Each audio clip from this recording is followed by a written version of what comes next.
Hello दोस्तों, कैसे हैं आप सब। उम्मीद है कि ठीक ही होंगे और अपनी पढ़ाई अच्छे से कर रहे होंगे। तो दोस्तों, मैं आपको पढ़ा रही थी राष्ट्रीय हरित अधिकरण के बारे में। तो वह मैंने कंप्लीट कर दिया है आपका ये टॉपिक। आज मैं आपके लिए महत्वपूर्ण क्वेश्चन लेकर आई हूँ राष्ट्रीय हरित अधिकरण से, जो कि आपके एग्ज़ाम के लिए काफ़ी ज़्यादा इम्पॉर्टेंट होने वाले हैं। और यहाँ से राष्ट्रीय हरित अधिकरण से एक भी क्वेश्चन कहीं बाहर नहीं जाने वाला है। तो चलिए दोस्तों, शुरू करते हैं। लेकिन इससे पहले आप लोग मेरे चैनल को ज़रूर सब्सक्राइब, लाइक एंड शेयर करिएगा, ताकि लोगों तक और जो इम्पोर्टेंट क्वेश्चन है वह पहुंच पाए। तो चलिए स्टार्ट करते हैं। फर्स्ट क्वेश्चन, राष्ट्रीय हरित अधिकरण की स्थापना कब हुई।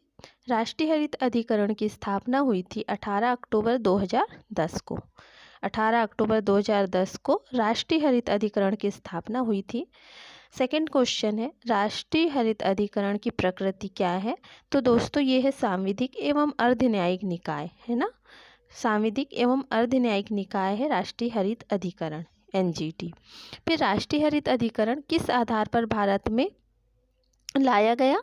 तो राष्ट्रीय हरित अधिकरण लाया गया राष्ट्रीय हरित न्यायाधिकरण कानून 2010 के द्वारा राष्ट्रीय हरित अधिकरण का गठन किया गया। नेक्स्ट क्वेश्चन है, एनजीटी का मुख्य उद्देश्य क्या है। तो जो एनजीटी का मुख्य उद्देश्य है वह है पर्यावरण से संबंधित मामलों का निपटारा। एनजीटी राष्ट्रीय हरित अधिकरण का मुख्य उद्देश्य पर्यावरण से संबंधित मामलों का निपटारा करना इसका मुख्य उद्देश्य है। नेक्स्ट क्वेश्चन देखते हैं, एनजीटी का मुख्यालय कहाँ है। तो एनजीटी का मुख्यालय जो है दिल्ली में है, और इसका जो क्षेत्रीय मुख्यालय है वह है भोपाल, पुणे, कोलकाता, चेन्नई और गुवाहाटी में। तो जो मेन मुख्यालय है दिल्ली में है, और जो क्षेत्रीय मुख्यालय है वे हैं भोपाल, पुणे, कोलकाता, चेन्नई, गुवाहाटी। दोस्तों, मेरे पिछले वीडियो को आप ज़रूर देखिएगा। सारी चीज़ें मैंने डिटेल्स में बताया है और अच्छे से समझा के शॉर्ट नोट्स में आपको बताया है। समझने में आपको किसी प्रकार की कोई कठिनाई नहीं होगी। चलिए नेक्स्ट क्वेश्चन देखते हैं, एनजीटी के प्रथम अध्यक्ष कौन है। तो एनजीटी के प्रथम अध्यक्ष बने थे, वे थे जस्टिस लोकेश्वर सिंह पंटा। इसके बाद बने थे स्वतंत्र सिंह। इसके बाद बने थे AK गोयल। और अब जो चौथे वर्तमान अध्यक्ष बने हैं वे हैं प्रकाश श्रीवास्तव। ये कौन से नंबर के अध्यक्ष हैं, चौथे नंबर के अध्यक्ष हैं। तो इन चारों के नाम याद रखिएगा दोस्तों, क्योंकि कम अध्यक्ष हैं इसीलिए क्वेश्चन बन सकता है। नेक्स्ट क्वेश्चन देखते हैं, एनजीटी संविधान के किस अनुच्छेद से प्रेरित होकर एनजीटी का गठन किया गया। तो संविधान के अनुच्छेद 21 से प्रेरित होकर एनजीटी का गठन किया गया है, अनुच्छेद 21 से प्रेरित होकर। नेक्स्ट क्वेश्चन है, भारत से पहले कौन से दो देश थे जिन्होंने पर्यावरण संबंधी न्याय अधिकरण स्थापित किया। तो भारत से पहले दो देश थे जिन्होंने पर्यावरण संबंधी न्याय अधिकरण स्थापित किया था। पहला था ऑस्ट्रेलिया और दूसरा है न्यूजीलैंड। तीसरा बना है अपना भारत, जो कि तीसरे नंबर का देश बना है, जो कि पर्यावरण संबंधी न्याय अधिकरण स्थापित करने वाला देश है। नेक्स्ट क्वेश्चन देखते हैं, राज्य को पर्यावरण की रक्षा और सुधार एवं वन्यजीवों की रक्षा के प्रयास की बात किस अनुच्छेद में कही गई है। तो राज्य पर्यावरण की रक्षा करेगा, सुधार करेगा और वन और वन्यजीवों की रक्षा के लिए प्रयास करेगा। यह किस अनुच्छेद में कहा गया है। तो यह कहा गया है अनुच्छेद 48A में। नेक्स्ट क्वेश्चन देखते हैं, नेक्स्ट क्वेश्चन है, पर्यावरण की रक्षा प्रत्येक नागरिक करेगा, यह संविधान के किस अनुच्छेद में कहा गया है। तो पर्यावरण की रक्षा प्रत्येक नागरिक करेगा, यह अनुच्छेद 51A में कहा गया है। अनुच्छेद 51A में कहा गया है कि पर्यावरण की रक्षा नागरिक करेगा, है ना, नागरिक करेगा। और अनुच्छेद 48A में कहा गया है कि राज्य करेगा पर्यावरण की रक्षा, सुधार और वन्यजीवों की रक्षा, यह राज्य करेगा 48A में। और नागरिक करेगा, यह कहा गया है अनुच्छेद 51A में। तो ये अनुच्छेद याद रखिएगा दोस्तों। अब नेक्स्ट क्वेश्चन देखते हैं, संविधान में पर्यावरण संरक्षण का उल्लेख किस संविधान संशोधन में किया गया है। तो जो संविधान में पर्यावरण संरक्षण का उल्लेख किया गया है वह संविधान संशोधन 42वें संविधान संशोधन द्वारा किया गया है। कौन से संविधान संशोधन द्वारा किया गया है? 42वें संविधान संशोधन द्वारा किया गया है कि संविधान में पर्यावरण संरक्षण का उल्लेख है ना। नेक्स्ट क्वेश्चन है, एनजीटी में अधिकरण की संरचना में अध्यक्ष के अलावा सदस्य कितने प्रकार के होंगे? तो जो अध्यक्ष तो एक होंगे, लेकिन सदस्य 2 प्रकार के होंगे। कौन कौन से? एक न्यायिक सदस्य होंगे 20 कम से कम, अधिकतम 20, और विशेषज्ञ सदस्य होंगे अधिकतम 20, है ना। तो 2 प्रकार के सदस्य होंगे, न्यायिक और विशेषज्ञ सदस्य। अब नेक्स्ट क्वेश्चन देखते हैं, एनजीटी में अध्यक्ष और न्यायिक सदस्य की योग्यताएं क्या है? तो एनजीटी जो है इसमें अध्यक्ष सदस्य न्यायिक सदस्य, कौन सा सदस्य? न्यायिक सदस्य। तो अध्यक्ष और न्यायिक सदस्य की योग्यताएं क्या है कह रहा है। तो पहले हम अध्यक्ष की योग्यता देख लेते हैं। तो अध्यक्ष जो होगा वह भारत के उच्चतम न्यायालय का न्यायाधीश बन सकेगा या भारत के उच्च न्यायालय का मुख्य न्यायाधीश बन सकेगा। लेकिन न्यायिक सदस्य जो होगा उसके लिए तीनों ऑप्शन होंगे। भारत के उच्चतम न्यायालय का न्यायाधीश न्यायिक सदस्य बन सकता है, भारत के उच्च न्यायालय का मुख्य न्यायाधीश न्यायिक सदस्य बन सकता है, या उच्च न्यायालय का न्यायाधीश भी न्यायिक सदस्य बन सकता है। तो ये इसके लिए जो न्यायिक सदस्य है उसके लिए तीनों ऑप्शन होंगे, लेकिन अध्यक्ष जो बनेगा इसके लिए या तो उच्चतम न्यायालय का न्यायाधीश होगा या उच्च न्यायालय का मुख्य न्यायाधीश होगा, ये याद रखिएगा। नेक्स्ट क्वेश्चन है, अध्यक्ष, न्यायिक सदस्य एवं विशेषज्ञ सदस्य जब भी एनजीटी से अपना पद त्याग करेंगे तब प्रशासनिक कार्य कर सकते हैं, पर्यावरण से संबंधित किसी विभाग में कार्य कर सकते हैं, कभी कोई पद धारण नहीं करेंगे एनजीटी को छोड़कर, या 2 वर्ष के बाद कार्य कर सकेंगे। तो 2 वर्ष के बाद ये कार्य कर सकते हैं, लेकिन उससे पहले जब वो पद अपना त्याग पत्र देंगे उसके बाद 2 वर्ष तक कोई भी कार्य वे नहीं कर सकेंगे, ना ही किसी कंपनी में, ना प्रशासनिक कार्यों में, है ना। तो ये याद रखिएगा। इसके बाद है नेक्स्ट क्वेश्चन, एनजीटी के अध्यक्ष एवं सदस्यों की नियुक्ति केंद्र सरकार द्वारा किसके परामर्श पर की जाएगी? तो एनजीटी के अध्यक्ष एवं सदस्यों की नियुक्ति केंद्र सरकार द्वारा किसके परामर्श पर की जाएगी? तो भारत के मुख्य न्यायमूर्ति के परामर्श पर की जाएगी, है ना। भारत के मुख्य न्यायमूर्ति के परामर्श पर इनकी नियुक्ति की जाएगी, केंद्र सरकार करेगी। लेकिन जो सदस्यों की नियुक्ति है यह केंद्र सरकार करेगी चयन समिति के आधार पर। सदस्यों की नियुक्ति चयन समिति के आधार पर होगी, है ना।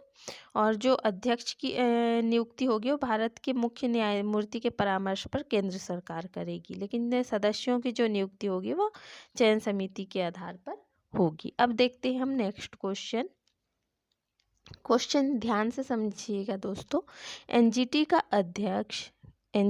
अध्यक्ष और न्यायिक सदस्य अगर उच्चतम न्यायालय का न्यायाधीश हो तो उसकी पदावधि क्या होगी? क्या कह रहा है?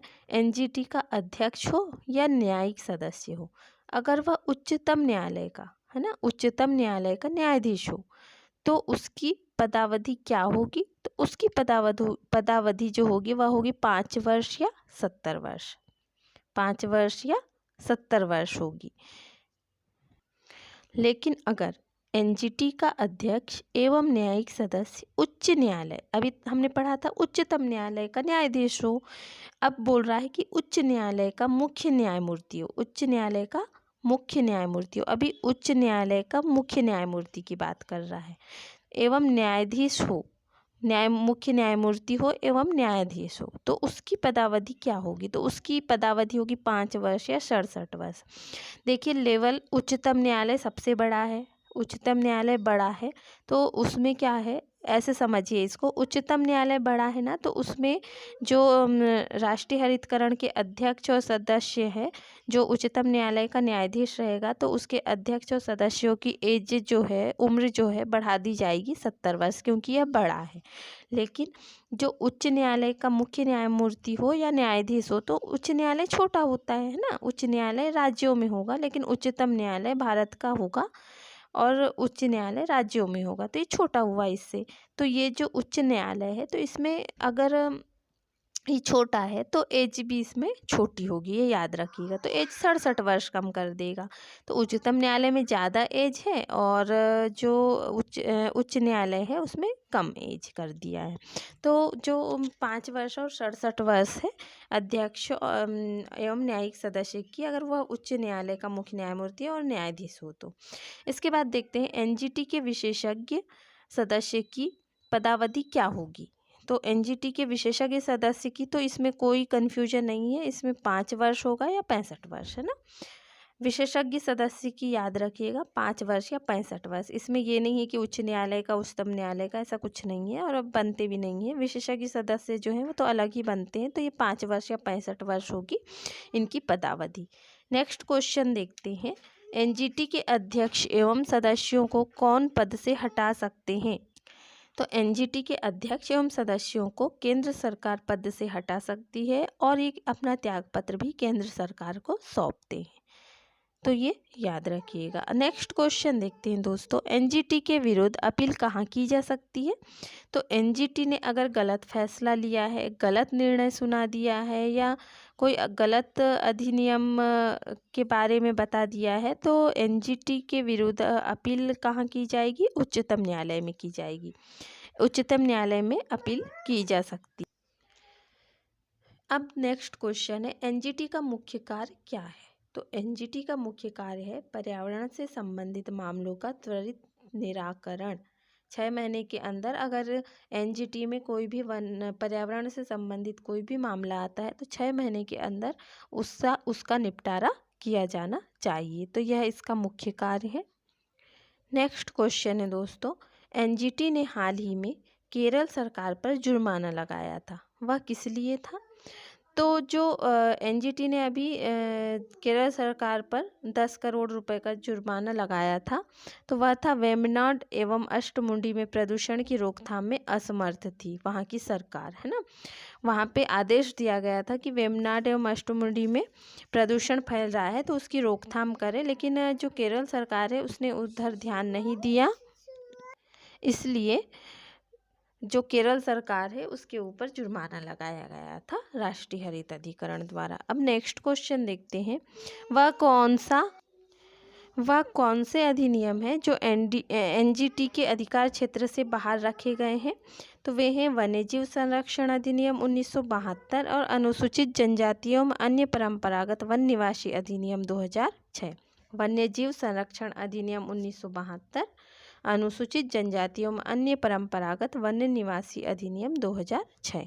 तो ये दो जो अधिनियम है इन्हें एनजीटी के अधिकार क्षेत्र से बाहर रखा गया है। बाकी जो 7 अधिनियम हैं उन 7 अधिनियमों को एनजीटी में शामिल किया गया है। तो दोस्तों ये थे मेरे द्वारा लाए गए कुछ महत्वपूर्ण इम्पॉर्टेंट क्वेश्चन और मुझे लगता है कि ये आपके एग्ज़ाम के लिए काफ़ी ज़्यादा इम्पॉर्टेंट होने वाले हैं। तो दोस्तों मेरे वीडियो को प्लीज़ ज़रूर से ज़रूर लाइक एवं सब्सक्राइब करिएगा और शेयर भी करिएगा। मिलते हैं कल हम नेक्स्ट वीडियो में, तब तक के लिए जय हिंद, जय भारत, बेस्ट ऑफ लक।